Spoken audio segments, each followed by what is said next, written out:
গত কয়েক ঘন্টার মধ্যে সামাজিক মাধ্যম তোলপাড় দেবলীনা নন্দীর আত্মহত্যাকে নিয়ে।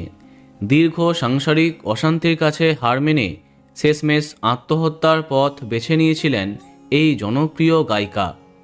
বন্ধু সায়কের পোস্টে জানা যায়, তাকে সঠিক সময়ে হসপিটালে ভর্তি করায় এখন বিপদমুক্ত তিনি।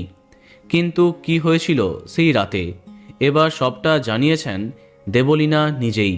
তার কথায়, আমি তো অর্ধেক কাজ করতে চাইনি, আমি তো পুরো কাজটা করতে গেছিলাম। অর্ধেক হয়ে যাবে আমি ভাবতে পারিনি। গত রাতের বর্ণনা দিতে গিয়ে তিনি জানান, ওষুধ খাওয়ার পরই আমার চোখ প্রায় অন্ধকার হয়ে যায়। আমি বুঝতে পারছিলাম যে আমি আর কিছু দেখতে পাচ্ছি না। একবার মনে হলো প্রবাহকে মেসেজ করি, কিন্তু তারপরই মনে হলো যে ও মেসেজের উত্তর দেবে না। এরপরই আমি সায়ককে মেসেজ করে বলি, আমি ঘুমের ওষুধ খেয়ে ফেলেছি, আমি কি আর বাঁচব না। দেবলীনার কথা শুনেই সায়ক সঙ্গে সঙ্গে তাকে হসপিটালে নিয়ে যাওয়ার ব্যবস্থা করে এবং চিকিৎসা শুরু হয়ে যায়। তিনি আরও জানান, এই 1.5 বছর ধরে আমি যা সহ্য করেছি সেটা ভেবেই আর ভালো লাগছে না। মা না হলে সংসার, না হলে কাজ, এই করতে করতে আমি শেষ হয়ে গেছি।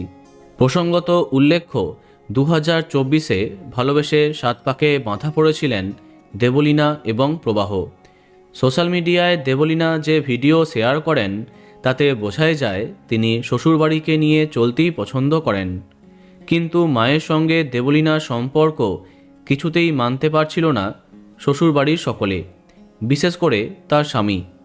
তাই সেই চাপ সহ্য করতে না পেরে অবশেষে আত্মহত্যার রাস্তা বেছে নেন গায়িকা দেবলীনা নন্দী। বন্ধুরা, ভিডিওটি এইটুকুই।